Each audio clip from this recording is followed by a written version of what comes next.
What about Beatlemania, the growth of it? I mean, what effect did that have on John, I mean, as the fame grew?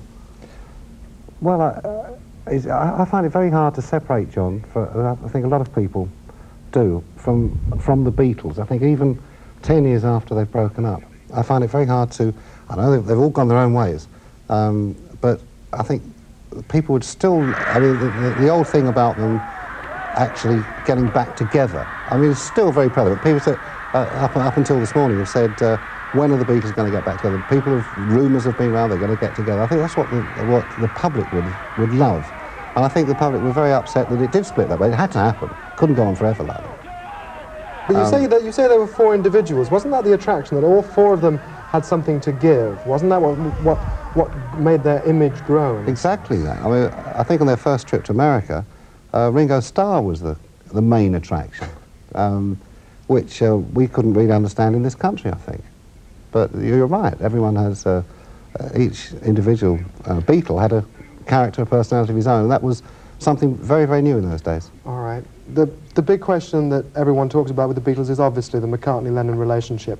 Hunter Davis was their authorised biographer way back in the 60s. Hunter Davis has been talking to us today, and this is his view of John Lennon, and particularly John Lennon as he relates to McCartney. He was the most original of the Beatles. He was the most, he was an unusual person.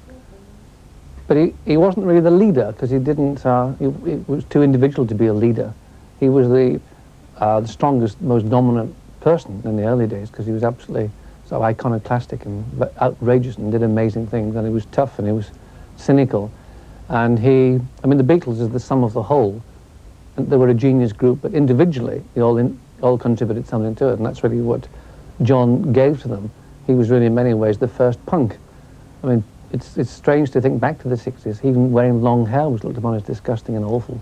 He's often said to have been very aggressive. Is this true? I would say honest, really. He wasn't really aggressive, because aggressive indicates you're trying to get something out of people or trying to force things upon people, which he never was. I mean, he was awful to fans and shouting and screaming at them, and would refuse to sign autographs. He didn't feel like it, whereas Paul was always the charming one, the PR one. You know, Paul made things happen. And Paul really was the leader in the end, because Paul organised them, made them do various films. John really got bored. John, the hard man, and Paul soft. That is the accepted wisdom. Our next guest tonight, Richard Williams, writer and critic.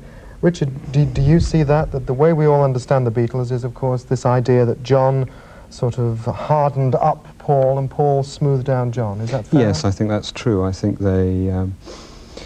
they brought each other back from extremes, probably. But it's a mistake to think that Paul was never a rocker. He could write something like I'm Down or Got to Get You Into My Life, and equally John could write something, even in the early-ish days, as sensitive as Girl or In My Life.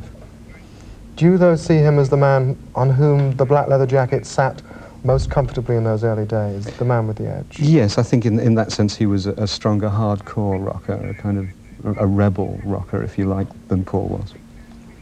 What about the nasty man image? Do you think that rebelliousness was rather wiped out of them? Do you feel that was a sad process in the early 60s? Mr. Epstein perhaps decided to smooth John particularly out? There was obviously always a tension there, and I think that's one of the things that made them interesting, that it seems preposterous now to think that they started off wearing uniforms. Lennon used to say that before they went on stage, McCartney would straighten Lennon's tie and make sure that his jacket was done up properly and so on.